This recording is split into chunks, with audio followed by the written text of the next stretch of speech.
This is Michael Madison, a convicted serial killer, kidnapper, and extremely violent sex offender. In the first charge, you're charged with aggravated murder in violation of Ohio Revised Code 2903.01. You did purposely cause the death of an unidentified female while committing another felony. The offense was committed 1 week to 9 months prior to the finding of the body. That is a Jane Doe murder. The same date, on or about the 22nd day of July, Michael Madison did purposely cause the death of an Angela Deskins. 22nd day of July, Michael Madison did purposely cause the death of an unidentified female. On July 19, 2013, Madison was arrested for strangling 3 women to death. 18-year-old Sherelda Terry, 28-year-old Shatisha Shealy, and 34-year-old Angela Deskins.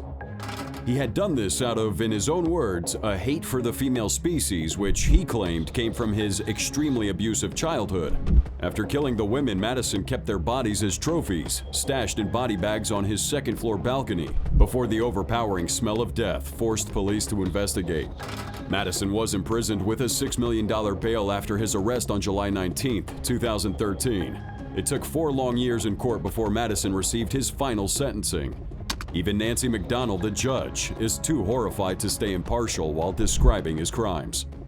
Inhumanity of what one human being could do to not one, but 3 human beings. It is incomprehensible. You cajoled, lured, and deceived Shatisha Shealy, Angela Deskins, and Sherelda Terry to your apartment for your depraved purposes. You folded them in half, binding them so that their feet were up by their ears. You wrapped them in multiple layers of trash bags, and you discarded them. During the sentencing, Sherelda's father, Van Terry, took the stand. Despite his emotional state, he remained in control. I guess we're supposed to, in our hearts, forgive this class, which touched our families, taking my child. Halfway through speaking, the father then turns to look directly at Madison.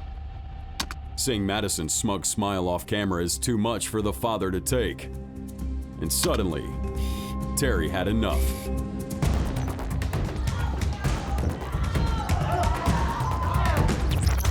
In a rage, he immediately lunges at Madison. Deputies rush to stop him. The entire time, Madison continues to smirk at the father. Thankfully for the father, he wasn't charged and was just forced out of the courtroom. After a 15-minute break, the judge announced Madison's sentence. At once, the killer's smugness washed away. Upon consideration of the relevant evidence, the testimony exhibits admitted in mitigation, it is a judgment of this court that the aggravated circumstances of course of conduct, felony murder, kidnapping, felony murder, rape, outweigh the mitigating factors by proof beyond a reasonable doubt. Accordingly, the sentence of death is imposed upon the defendant Michael Madison on counts 1, 4, and 7. Madison's execution date was set for May 15, 2024, but has since been postponed along with every other scheduled execution in the state of Ohio since 2020.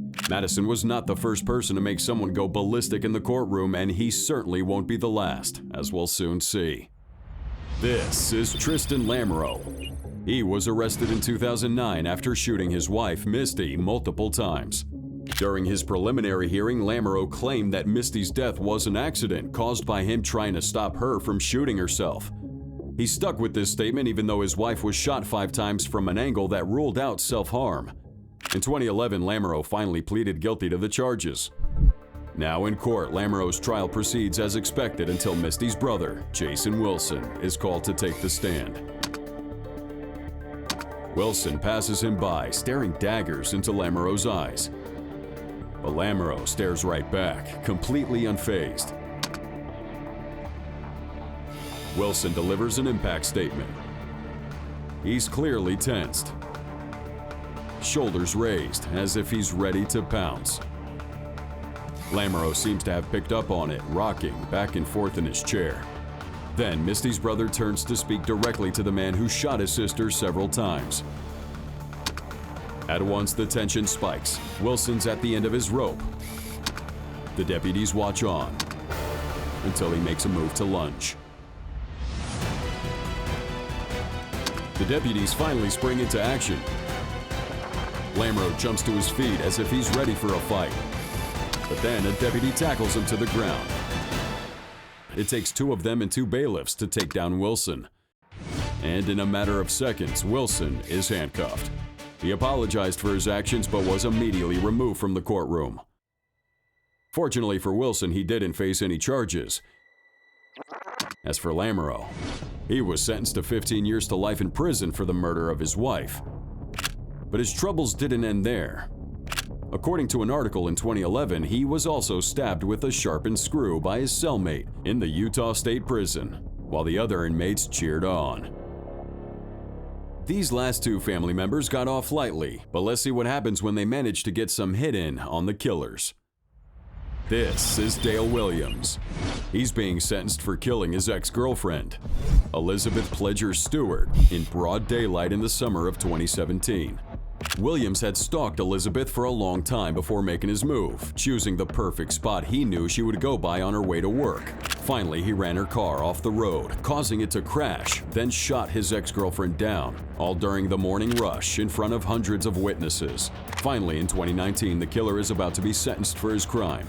Elizabeth's daughter is called up to deliver her impact statement, but Anthony Dees and Jerome Stewart Jr., the victim's sons, snap as soon as they see Williams.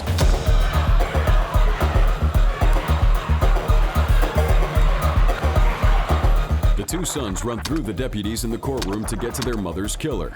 Dees makes it past the deputies trying to restrain him and reaches Williams. The killer, realizing the danger, starts kicking, trying to fight Dees off.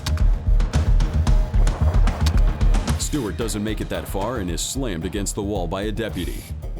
Dees grabs Williams by the ankle and drags him off the bench and across the floor. 2 deputies manage to tackle him, but Dees keeps kicking at his mother's killer. Now Stewart forces himself out of the deputy's grasp and lands a few punches on Williams. The deputy tries his best to get Stewart off Williams, but he keeps landing hits. With the courtroom in chaos, a 4th deputy walks in and tases Williams. Finally, the deputies manage to restrain them both, putting an end to the assault. Following the chaos, both brothers got arrested. Later, they were found guilty of assault and received a fine, as well as a 30-day jail sentence each. As for Williams, he was given 23 years to life in prison for the murder of his wife. Just being in the same room as their mother's killer was enough to make 2 brothers snap. But how does that compare to a father's rage when he's forced to stand near his daughter's killer? This is Dwayne Smith, and he just attacked Clifford Thomas, one of his daughter's killers. Clifford Thomas and Jasmine Gordon were arrested after the murder of 3-year-old Camilla Smith and convicted of involuntary manslaughter. In court, Smith is on his way to the stand when he decides to let loose. Thomas realizes Smith can no longer fight back and tries for a swing, but the deputies hold the killer back. The entire time, Gordon, Jamila's mother, is seen crying in her seat in the courtroom while her lawyer tries to console her. Later that day, Gordon was sentenced to 7 to 15 years for involuntary manslaughter and 14 to 25 years for first-degree child abuse. Thomas's trial was rescheduled and he was sentenced to 6 years to 15 for involuntary manslaughter and 1 to 2 for resisting and obstructing a police officer. The Wayne County Sheriff's Office later stated that no charges were pursued against Dwayne Smith, as the judge declined to hold him in contempt of court. He was, however, not allowed to return to the courtroom after the punch. The death of a child can make anyone snap at any time, both during and after sentencing. Like in the case of Frank Deleon Jr., who is facing charges for murder. In January 2022, Frank shot his girlfriend Diamond Alvarez 22 times in the back. He would miss his court date due to a car accident scheduled for October 2023, but was taken into court the next day. Finally in court, Frank took a plea deal in exchange for a 45-year sentence. Moments later, after Alvarez's mother finishes her impact statement, she looks at Frank, who smirks back at her. Infuriated, she headed to confront them but was held back by a sheriff's deputy. But suddenly, Diamond's uncle jumps in from the gallery and starts attacking Deleon. Before deputies can stop the brawl, Deleon's mother joins in and starts attacking Diamond's mother, resulting in Diamond's aunt rushing to her defense. At last, the deputies got a hold of the situation and finally the judge can clear the courtroom. Following the scene, the victim's mother gave a brief statement, apologizing for her outburst. It was wrong of me. That was wrong of us because we're not monsters. But it's so much hate because I want my daughter back. And what he did it was horrible. Seeing my daughter there and looking at him that he did that and he's laughing in my face. It was very wrong, and I'm so sorry for that. In a later statement, Deleon's mother claimed that her son took the plea deal to keep the family safe. His crime had caused tension in the neighborhood, and not all the victim's family were able to attend the sentencing from, in their own words, fear of retaliation. Diamond's uncle was later charged with misdemeanor interference with public duties. Tragedies like this bring out the worst in people, especially when someone close to you is the murderer. This is Quinn Bose walking out of the court after just having been sentenced for the death of his 3-month-old son. Now, Bose was arrested in 2018 for killing his baby boy, Parker Bose. The cause of death was blunt force head trauma. He was initially facing up to 40 years in prison when a plea agreement was reached in July 2019, reducing his sentence to 25 years. We can see Bose walking out of the courtroom to be escorted into prison when he gets some unexpected retribution. The man who punched him is Jeremiah Hartley, the baby's uncle. The deputies immediately restrain him, then drag Bose away to safety. It takes 3 people to restrain Hartley, holding him hand and foot to make sure he doesn't get away. The victim's uncle goes unwillingly, but can't resist making one last request. Hartley's family later admitted that they had no idea he was going to attack Bose, but agreed that Hartley was most likely upset over Bose's reduced sentence. The judge charged Hartley with battery and contempt of court.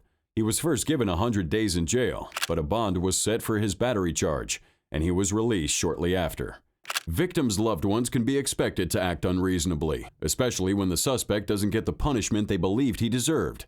Like in the case of James Gonzalez, charged with the shooting and killing of Matthew Hall. The year is 1992 and Gonzalez is being taken to court for his sentencing in Mobile, Alabama. The victim's father and his brother Kevin are anxiously waiting for the murder conviction. Except Gonzalez seems to get away with it. He claimed Matthew had attacked him in a motel parking lot, prompting him to shoot in act of self-defense. The jury, realizing that was the case, didn't convict him for murder but for negligent homicide, a misdemeanor charge instead. But Kevin wasn't having it.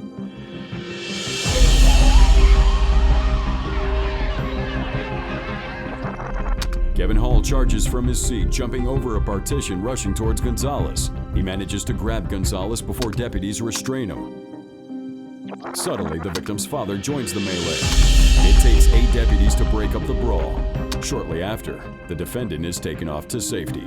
As for Kevin and his father, they're both given 5 days in jail in contempt of court, while the defendant was given a year in prison.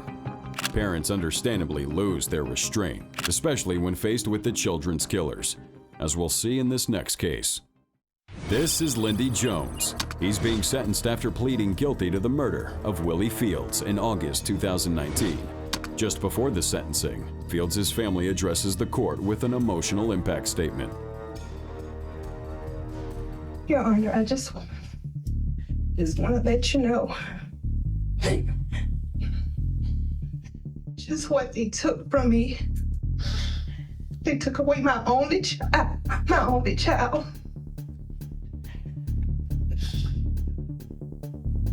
It's been so hard. But just being near his son's killer is too much for the father to take.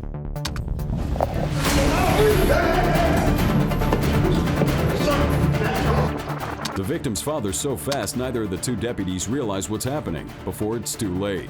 He punches Jones in the head and he drops to the ground. Deputies rush to break up the fight. As Jones is helped up, he charges at the victim's father before deputies are able to restrain him. The entire time, Fields' father doesn't break eye contact with Jones even once. Jones continues to fight the officers until deputies drag him out of the courtroom. Following this scene, Jones and his brother Jalen were charged with the murder of Willie Fields. The father was charged with assault and battery in the 3rd degree.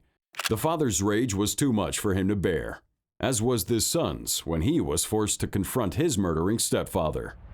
This is Vashon Flowers.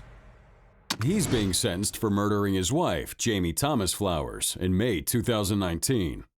According to the prosecution, Thomas Flowers' daughter, Paris Jones, was in the bedroom with her 2-year-old son when Vashon shot his wife down. He got down on the ground and started choking my mother. Actually, I heard, "You don't have to do this, Vashon. Please don't do this. You don't have to do this." And then I heard gunshots. I got up and I left out of the room. She was sitting straight up against the wall. Did you observe some blood? Yes, on her shirt. Gunshots, bullet holes in her shirt, and blood. In the sentencing, Vashon was brought before the judge and the members of the victim's family. But one look at the man was too much for London Thomas, the victim's son, to take. It takes London 4 seconds to clear 2 partitions and a desk, and is only stopped as someone gets in his way. Vashon casually struts out of his grasp, while 2 deputies struggle to keep his attacker away. The court instantly erupts into chaos. It takes 5 people to restrain London. Finally, London's cuffed by the deputies. For his outburst, London Thomas was held in contempt and barred from entering the judge's courtroom as well as any future hearings of Vashon Flowers' case. Flowers was charged with open murder, which covers first and second-degree murder and manslaughter, and was a habitual offender with 4 prior early felony convictions, including assault and substance trafficking. Flowers had refused to testify in his trial and claims that he is innocent. Now, not every case we'll look at is about killers getting retribution. Sometimes, people's crimes are just so heinous that they have earned every outburst. This is Larry Nassar, a doctor being interrogated after a complaint of sexual abuse by one of his patients. What I was told was that the patient was concerned that I was inappropriately touching her and didn't understand why. Yes, I'm there, and yes, it's medical. It's not, I don't know how else to say it, but I'm totally taken by surprise, but at the same time, feel like crap that someone would feel that I was doing something inappropriate to them. Because this is how I make my living. This is what I do.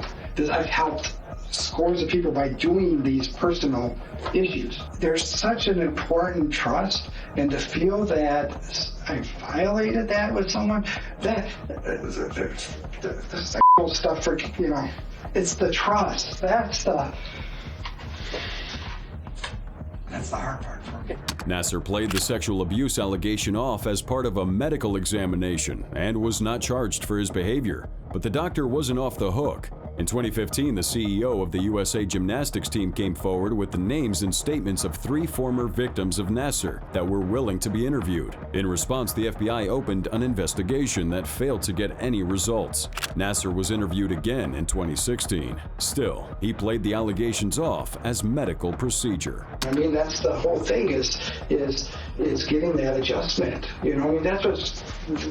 That's what hurts. It's like, because it's like blindsiding someone. It's like you're doing this and you're doing it for good to help someone, and they're giving you the positive feedback that you're helping them. How do I know I'm hurting them if I'm getting the positive feedback that I'm helping them? You can explain something and then go ahead and treat it.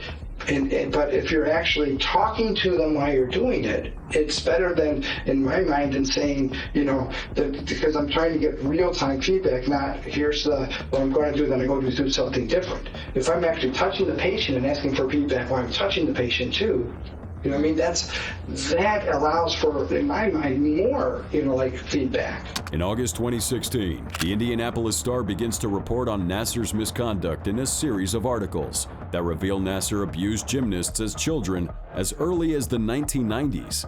He's tried in Ingham County, Michigan for 3 counts of sexual misconduct, but by then, 50 more victims have made claims against him. Later that year, he's arrested on child pornography charges, with the Justice Department reporting the FBI's failure to properly investigate Nassar, resulting in the FBI being sued for $130 million by Nassar's victims.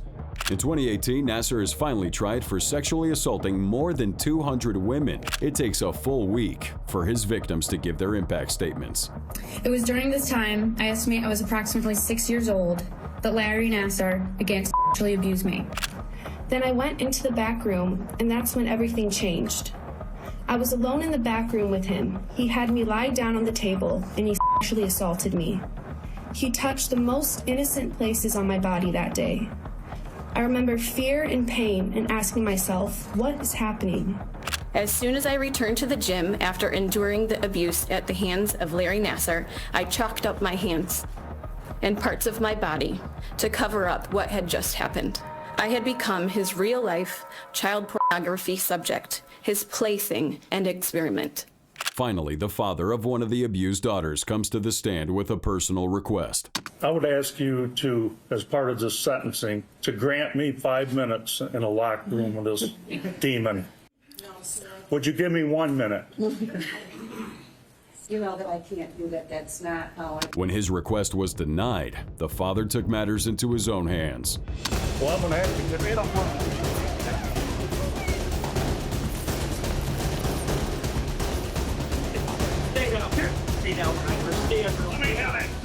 It took 3 sheriffs to restrain the father and handcuff him before he was finally let out of the courtroom and order was restored. The father later apologized for his outburst and faced no charges. After a week of victims sharing their chilling stories of abuse, Nassar took the stand. Your words these past several days, your words have had a significant emotional effect on myself and has shaken me to my core. I also recognize that what I am feeling pales in comparison to the pain, trauma, and emotional destruction. There are no words that can describe the depth and breadth of how sorry I am for what has occurred. An acceptable apology to all of you is impossible to write and convey. I will carry your words with me for the rest of my days. The judge's response was equally chilling. As much as it was my honor and privilege to hear the sister survivors, it is my honor and privilege to sentence you because, sir, you do not deserve to walk outside of a prison ever again. You have done nothing to control those urges, and anywhere you walk, destruction will occur. I'm giving you 175 years, which is 2,100 months. I've just signed your death warrant. Nassar was given 40 to 175 years in prison to be served after his 60-year child pornography sentence that he pled guilty to in 2017. Nassar will never leave prison alive, and his stay hasn't been easy. In 2023 at Florida's federal prison, he was stabbed 10 times by another inmate and was hospitalized.